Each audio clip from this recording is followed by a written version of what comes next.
Hello everyone.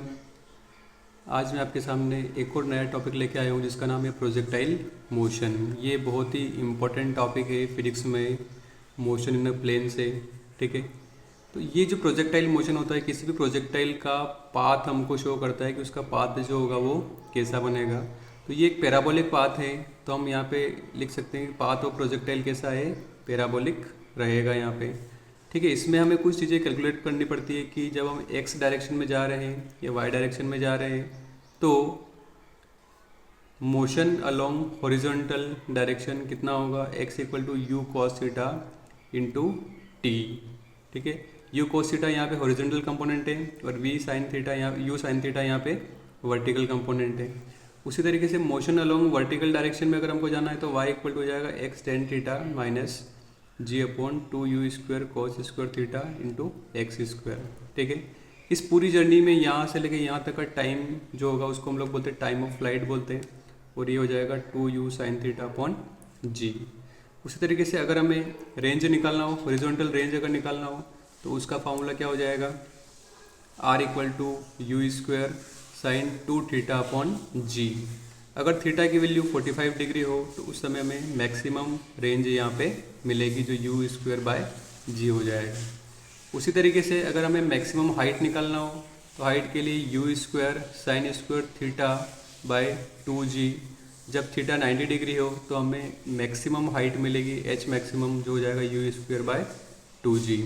Okay, frequency और time के बीच में अगर हमें रिलेशन निकालना हो तो टी इक्वल टू होता है 1/f। उसी तरीके से एंगुलर वेलोसिटी ओमेगा जिसको हम लोग बोलते हैं del theta by del t हो जाएगा।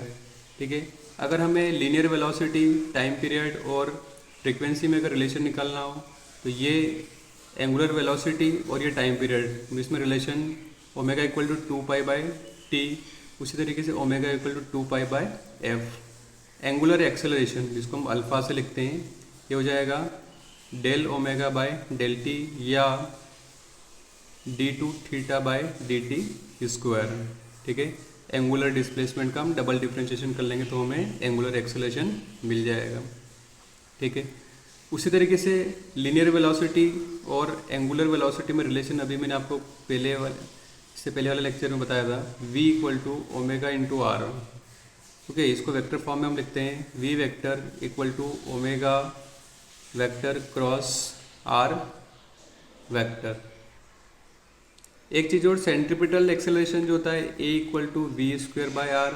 v यहाँ पर वेलोसिटी है, r जो है वो सर्कुलर पाथ में रेडियस, या इसको हम a equal to omega square into r भी लिख सकते हैं। उस तरीके से सेंट्रीपिटल फोर्स जो होता है वो F इक्वल टू हो जाएगा m v square by r. ये सेंट्रीपिटल फोर्स का फॉर्मूला हो गया। m जो यहाँ पे क्या है, mass of the particle, r radius और v जो है वो वेलोसिटी। ओके, ये कुछ इंपॉर्टेंट फार्मूले थे मोशन प्लेन के। आपको पसंद आए तो लाइक कीजिए, शेयर कीजिए और कमेंट्स कीजिए ताकि मुझे और मोटिवेशन मिलता रहे। चैनल को सब्सक्राइब कर लें, प्लीज़ पॉइंट चैनल को सब्सक्राइब कर लें और आने वाले वीडियो की अपडेट आपको इसमें मिलती रहेगी। मैं 11th क्लास और 12th क्लास में जितने भी फॉर्मूले यूज़ होंगे वो सारे आप लोगों को मैं बता दूँगा। Thank you for watching.